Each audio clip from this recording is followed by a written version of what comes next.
আসসালামু আলাইকুম এভরিওয়ান, চলে আসলাম আজকে সোই 71 গুলশান 2-এ। তো এইখানকার এনভায়রনমেন্ট হচ্ছে আপনাদেরকে আজকে আমি দেখাবো। এটা ছিল হচ্ছে সেকেন্ড ফ্লোরে, আর এটা হচ্ছে আউটডোর ভিউ। এখানে বাফেটও পাওয়া যায়, আপনারা চাইলে আগে থেকে বুকিং দিয়ে এখানে আসতে পারেন। এছাড়াও রয়েছে বিভিন্ন কর্নার। আর এখানে ট্রি হাউস নামেও একটা সাইট রয়েছে, যেখানে আপনারা কফি এবং ড্রিঙ্কস অর্ডার করতে পারবেন। আর আমরা হচ্ছে এটা হচ্ছে 2 তলার এনভায়রনমেন্ট, আমি নিচ তলাটাও দেখিয়ে দেবো, কিন্তু সব কিছু হচ্ছে ভিডিও করা সম্ভব হয়নি। আর এটা ছিল হচ্ছে একটা সেলফি কিংবা ফটো জোন। যদি আপনি ফটো তুলতে বা ভিডিও করতে পছন্দ করেন, এই জায়গাটা হবে আপনার জন্য বেস্ট একটা সাইট। এটা যেহেতু একটা থাই রেস্টুরেন্ট, তো এইখানকার পরিবেশটা অনেকটাই থাইল্যান্ড একটা ভাইব আছে।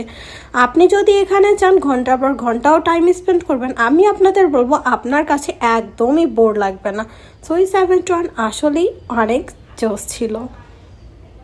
Nice, thank you, tata.